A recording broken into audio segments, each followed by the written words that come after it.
बहराइच में दंगे की वजह से एक शख्स की हो गई मौत, 25 हुए गिरफ्तार और एसएचओ को कर दिया गया सस्पेंड।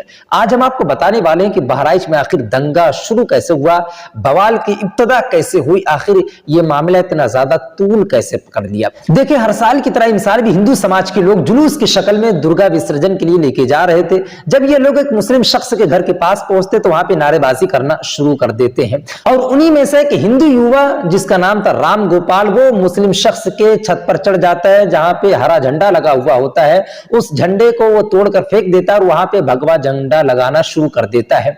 जैसे ही इस शख्स ने यह हरकत किया, फौरन यहीं पर बहराइच में बवाल होना शुरू हो गया, यहीं पर पत्थरबाजी होनी शुरू हो गई, यहीं पे नारेबाजी होना शुरू हो गई। यहीं से हालात बहराइच में ज्यादा खराब होने लगे।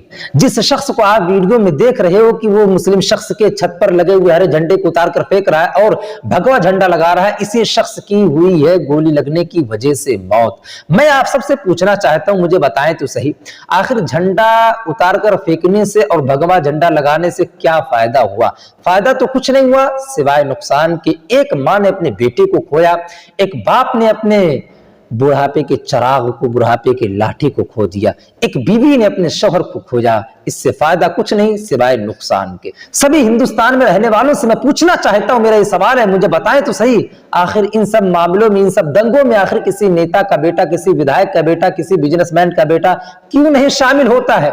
आखिर हम जैसे ही लोग क्यों शामिल होते हैं? आखिर हम जैसे लोग ही क्यों मौत के घाट उतारे जाते हैं? क्यों जानते हैं? मैं आपको बता दूं, क्योंकि हम और आप अपनी जिंदगी की अहमियत को नहीं समझ पा रहे हैं। हम और आप जमाने के हालात को नहीं समझ पा रहे हैं। साहब, मेरे दोस्तों, हिंदुस्तान के वासियों, आप सबको सिर्फ इस्तेमाल किया जा रहा है। ये समझ लो कि हिंदू मुस्लिम एक ऐसे पाउडर का नाम है, जब जरूरत पड़ती है तो इसे उड़ा दिया जाता है और हम जैसे लोग इसको सूंघ लेते हैं और हम लोग मदहोश हो जाते हैं।